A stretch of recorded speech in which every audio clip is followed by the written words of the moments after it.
Hello everyone, आज है 13 अक्टूबर और आज इस वीडियो में हम बात करेंगे विप्रो के बारे में। देखिए, विप्रो के बारे में आज बात करना बनता भी है क्योंकि 2% की तेज़ी तो है ही, लेकिन उसके साथ साथ इनके क्वार्टरली रिजल्ट्स भी आए थे। Q2 के नतीजे आए हैं आज ही के दिन में, और उस रिजल्ट के बारे में बातचीत करेंगे और ट्रेंड किस तरीके से बन सकता है विप्रो का आने वाले दिनों में, उसके बारे में भी चर्चा करेंगे। लेकिन उससे पहले अगर आपने अभी तक चैनल को सब्सक्राइब नहीं किया है तो प्लीज़ अभी इसे सब्सक्राइब कर लीजिए, क्योंकि आगे भी बहुत सारे वीडियोस हैं जो आपको काफ़ी ज़्यादा हेल्प करेंगे। तो बात करते हैं विप्रो की। 670 रुपये के आसपास शेयर ट्रेड कर रहा है। 2% की तेज़ी है पिछले एक महीने में देखा जाए तो पिछले एक महीने में जहां था वहीं पर आ चुका है। इस बीच एक बहुत बड़ी गिरावट आई थी। और देखिए, मैं हमेशा कहता हूं कि विप्रो में आपको ये एक्सपेक्टेशन नहीं करनी चाहिए कि शेयर 100 रुपये तक टूट जाएगा। जी नहीं, अगर यहाँ पर 30-35 रुपए की भी गिरावट आती है तो खरीदारी के मौके हैं, ये मान के चलना चाहिए। गिरावट आने की जो वजह थी वो यही थी कि भैया TCS के रिजल्ट्स आए थे और नतीजे उतने अच्छे नहीं थे, और इसीलिए थोड़ा बहुत झटका इनको लगा था। शॉर्ट टर्म का झटका था ये, दोबारा तेजी आ गई। और देखिए, विप्रो ऑलरेडी काफ़ी अच्छे प्राइस पर दौड़ चुका है। एक साल की अगर हम बात करें तो पिछले एक साल में विप्रो के शेयर में 78-79% का ग्रोथ है। देखिए, जब भी टूटा है उससे ज़्यादा का बाउंस बैक, थोड़ी बहुत गिरावट बड़ा बाउंस बैक, थोड़ी बहुत गिरावट बड़ा बाउंस बैक। विप्रो के शेयर में अब आप ये एक्सपेक्ट नहीं कर सकते कि अच्छा ये 100 रुपए तक टूट जाएगा तब मैं बाइंग करूंगा। यहां पर अगर 30-35 रुपए की भी गिरावट आती है तो मेरे हिसाब से खरीदारी के मौके बन जाते हैं। यहां पर देखें तो Q2 के रिजल्ट्स आए हैं। हालांकि प्रॉफिट में हल्की सी डिक्लाइन है, तकरीबन 10% की गिरावट है, लेकिन उसके बावजूद मैनेजमेंट की कमेंट्री है कि जो रेवेन्यू ग्रोथ है वो 2 से 4% का Q3 में भी देखने को मिल सकता है। विप्रो की मैं बात करूं यहां पर तो देखिए, तीसरी लार्जेस्ट IT कंपनी है ये, सर्विसेज कंपनी है ये।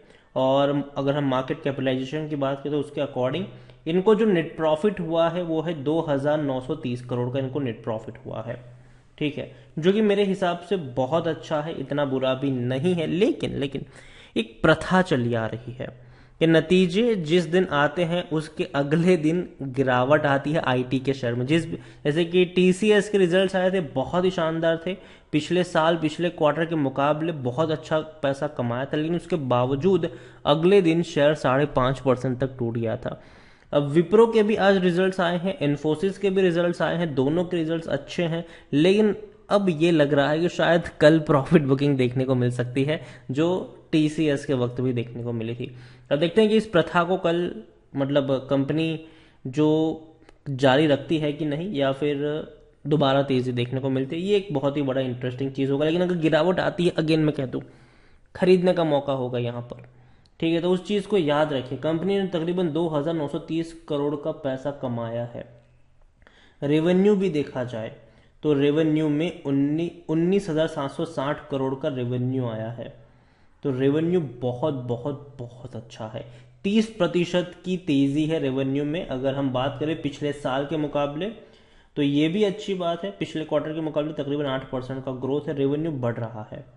ठीक है, और विप्रो की मैं बात करने जाऊं तो विप्रो देखो, मुझे पसंद है ये share. Wipro, TCS, Infosys, SCL tech, ये मेरे मनपसंद शेयर है। मैं मानता हूं कि यहां पर जब भी मौका मिले खरीदारी के मौके बनेंगे। जब भी विप्रो का शेयर 30-40 रुपए टूटेगा, खरीदारी के मौके होंगे। जब भी इन्फोसिस, TCS या फिर SCL का जो शेयर है वो 100-200 टूटेगा, खरीदारी के मौके बनेंगे यहाँ पर।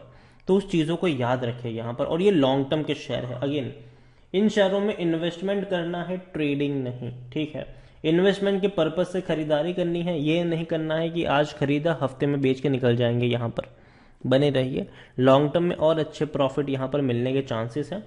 लार्ज कैप शेयर है, 3,60,000 करोड़ से भी ज़्यादा का इसका मार्केट कैप है। NSE में देखें तो 1 करोड़ के आसपास का वॉल्यूम नजर आया है आज के दिन में। अच्छे वॉल्यूम्स है। और इवन भैया, मार्केट सबको मजे करवा रहा है पिछले 1 हफ्ते से, 2 हफ्ते से कह लो यार, दो क्या लंबे समय से कह लो। चलो, मार्केट में सबके मजे ही मजे हो रहे हैं। मार्केट ऊपर ही ऊपर जा रहा है। जहां लगता है कि अब इससे ऊपर नहीं जा सकता भैया, वो भी तोड़कर और ऊपर निकल जाता है ये। तो मार्केट बहुत ही अनएक्सपेक्टेड तरीके से काम कर रहा है अभी के लिए। तो चीज़ों को याद रखिए।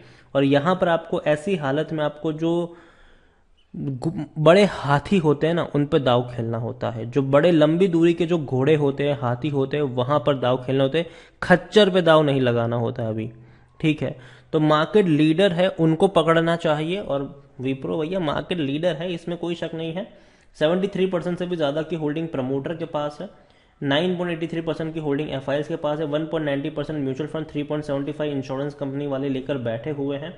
विप्रो के बारे में देखा जाए तो according to Moneycontrol user 17% लोग कह रहे हैं कि बेच के निकल जाओ। मैं यही कहूंगा, मत निकलो। बल्कि अगर यहां से 50 रुपए भी टूटता है तो खरीद लेना इसको, ठीक है। तब फिर ज्यादा सोचना मत।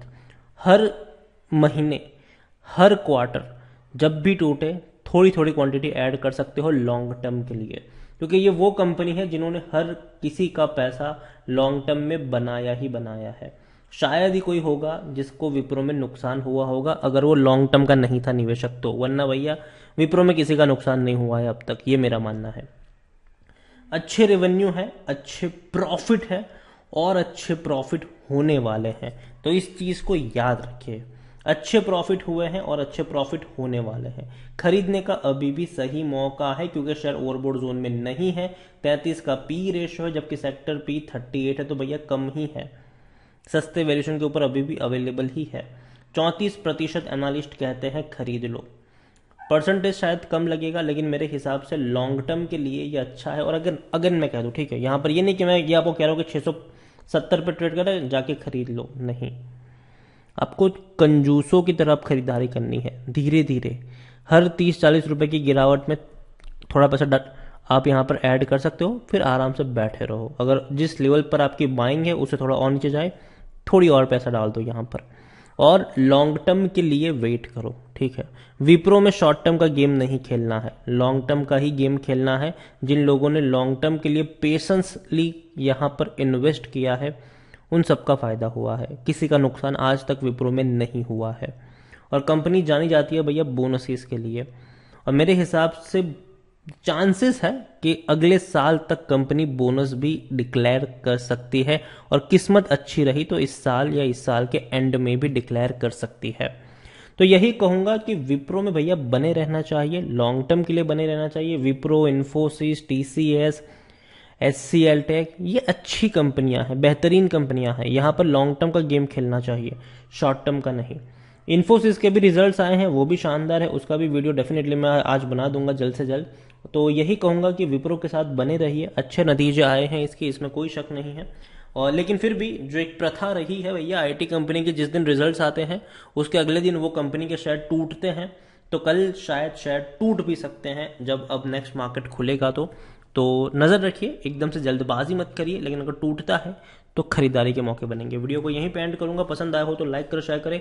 चैनल पर अगर आप पहली बार आए हैं तो प्लीज सब्सक्राइब करें, और विप्रो के बारे में आप क्या सोचते हैं वो भी आप मुझे कमेंट में लिखकर बता सकते हैं। Thank you.